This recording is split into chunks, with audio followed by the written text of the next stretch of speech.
so we're not too far back. It's a large amount of human beings. Yeah, but lots of us today, which is lovely. Okay, are we all... Free hugs for the people at the front, only joking. You're all good, don't you worry. Okay.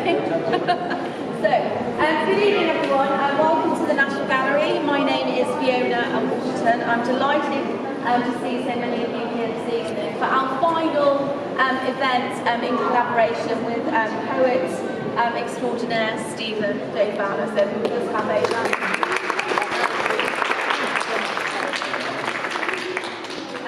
I say this every time, but these events are always very, very joyous, and I'm sure this one will be as well. And a special welcome to all of our poets as well who have joined us for this evening, so thank you for being here. So the format of the evening, I'm just going to talk very, very briefly about each painting that's been chosen by our poets, and I will hand over to them to respond to the painting. So we're going to start with this painting just here. I'm going to stand, I might stand this way actually, it's probably better. It's quite a small painting, so if you don't get a chance to look at it so closely now, do come back into this room and look at it a bit later. So a work by the French artist Francois Gaucher. This is a painting that wasn't made for public display. This would have been made for private consumption. So it was commissioned by, we think, the King's valet, the King at the time, Louis XV. And this would have been in a private room for him and for his friends to come and look at. On that note, I'm going to hand over to Stephen. So thank you very much. Amazing from Fiona, as ever before. Thank you so much, Fiona. So the nature of this event is when we stop off in this little walking tour in the next gallery, that the poets could choose any painting that they wanted to respond to. Tiny buttocks for you all to behold. This was my choice in this golden room. So this is my poem written just for you, just for this night. Pan and Syrinx by Francois Gaucher. This is the woods needing the help of the rivers. Soon the latter will disappear, dammed up by a jealous dolphin, angry at their imitation of the sea. Chocolate and wigs, a gooey stomach, mayonnaise, yeast. Nature is too green and badly lit. Rivers are fake, they are just thin oceans. As are woods, they are just sticks. As are nymphs, they are just daft likenesses of whom the painter fancies. As is Pan, who is just a furry ache in the old tail-up night bump. It is said, when you think you've grabbed a nymph, you end up in a garden centre. There it is, dead sexy, with buckets of animal shit covered in fancy powder that you can buy and spread to make flowers grow. This is the Here We Go Rococo, France in the 18th century. This is the hot mythical face of a Warhammer miniature. This is the donkey Cupid's inter-nymph disturbance. This is Koi in the oval cocoon. This is running from the frying pan and into the tunnel. This is the painter swapping a god for a nymph just so he can paint two naked ladies.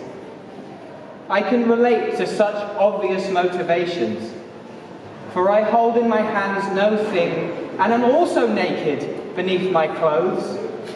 And I am often also pursued by a hairy, spicy, flute-playing goat. Thank you very much. Rest of our evening, so thank you everybody. To the giant horse. To the horse. To the horse. Very good. This is Wally Green's. There he is. I didn't want to just it's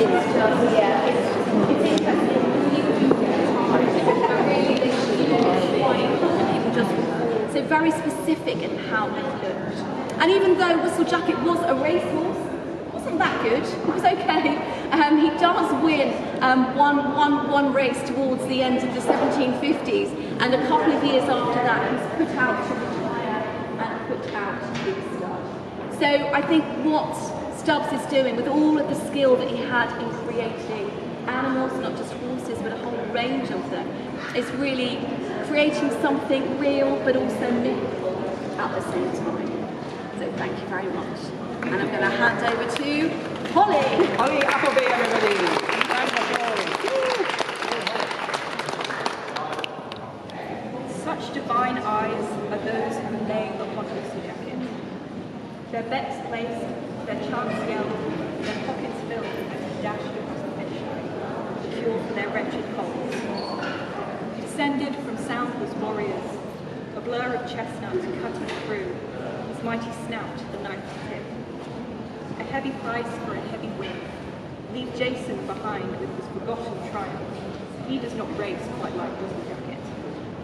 Where does he reside but within this stallion's shadow? The one he casts up on his hind legs, frozen in solitary victory.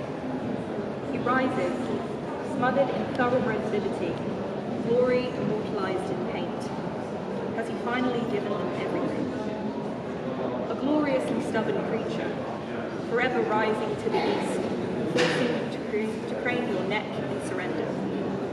Alone and proud, sit and feast on him with your divine and delicate eyes, as he stares back at you, creeping and seeking life. A flawless steed, cemented here and now so that you may melt into his gaze and dream that you may one day fly like the sea rocket.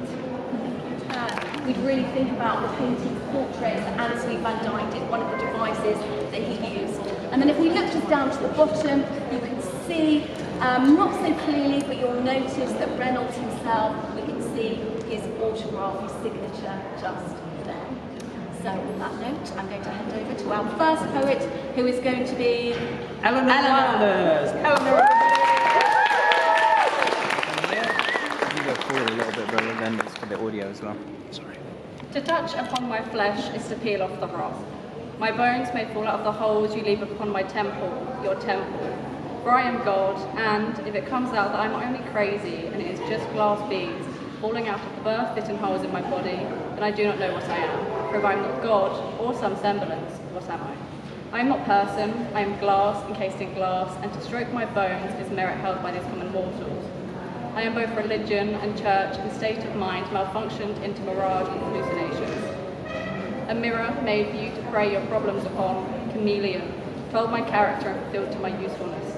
I will be godly and clean if you say you need me to be clean, and I will be all and nothing and extension of flesh. My demeanour is influenced, feeling fought in fight for sincerity, for I am all you expect and will fill all holes with my tiny brittle fingers. My skin is made of false narratives and does not touch my bones. The space between is given price over for you. And my being is held inside my secret organs, beating slower and slower until they stop, or until you things outrun me. I smell the rot of flesh you steal from my dermis, releasing sin into my cold skin.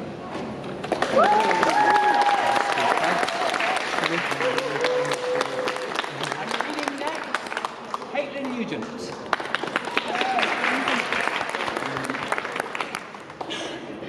My boys, James, George, William, the three first of you, remembered, revered, and painted. The former me, the wife we do not speak of, Mary or something, had Francis, Harriet, and Mary, daughterly ornaments for Time's shelf for which we have no paintings, no writings. I produced men. I produced painted men, Coburns for generations to remember. Let me speak of their fortunes. James on my hip, Governor of Bermuda. George around my neck, Admiral of the Fleet. William at my breast, Dean of War. My next sons unpainted. Alexander, Minister to the Columbia District. Francis, Diplomat to the Bahamas. My daughter, Augusta, wed. I was a bootless child, ashamed to wear in scarlet upon my cheeks, stout in a gaudy dress, and lumped away for 20,000. In the dubiety of my marriage bed and second wife syndrome, outpoured you, James, a cherub in my arms, with the strength to beat infancy, a cry to bite my sleeping ears, the treasure of your father's fickle shadow, sharing name and brow and hardiness. James, you guard a colony. William, I support your head. You are a Cambridge boy, a priest. You are a foolish spendthrift accused of simony. You are remembered by this world as reasonably respectable. Georgie, the brightest of you all, the ship most, paragraph most, closely looking one of you. You look out into the eyes of the patrons. You ignore the Holy Mother who looks up at you. Use this wealth God gave to you lovingly. Be virtuous and discover the new world. Take the earth and burn nations. Destruct the rascal print houses that butcher your name. Remove the letter C from every alphabet so they shall not abuse the name Coburn. Let them name you an island in the Arctic, a bay on the west coast of Canada. Rewrite 100 kilometers of Indian Ocean for you under our name, Coburn. I turn away from the grip at my neck and look towards the line of kings I shall get.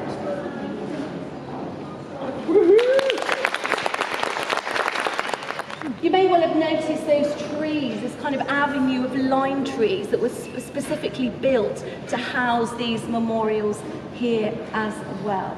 So something just to consider next time you're in the National Gallery, passing by this painting, and just really thinking about this idea of a homage to artists that came and went before. So on that note, I'm going to hand over to the fantastic Stephen J. Fowler.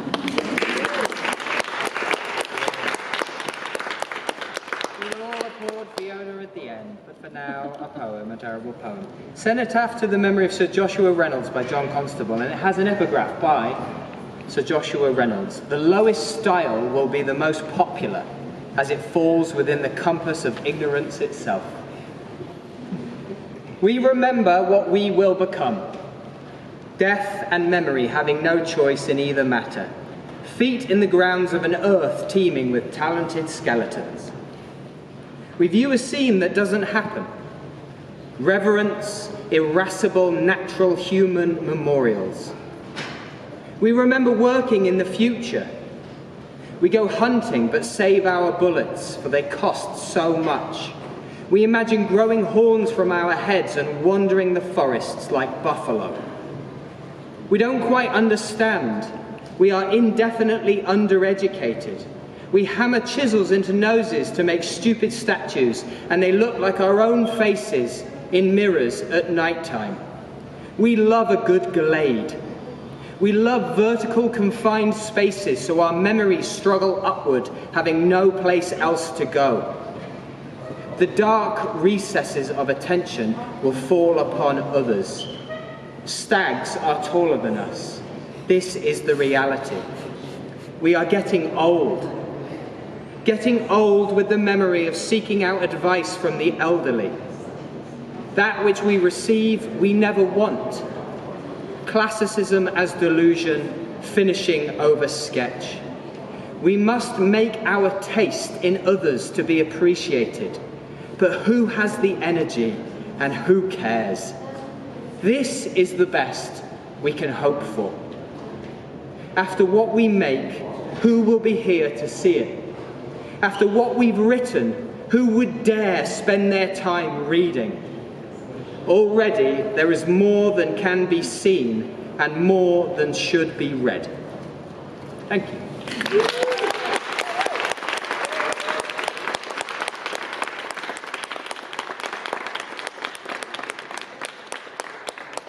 This is the 6th commission I've done here, 6th of these events over the last 2 years. They've been amazing. Everyone has been amazing. Thank you so much to Joseph Kendra, who initiated it, and to finish, a round of applause. Thank you so much to Fiona Alderton, who's been such a pleasure.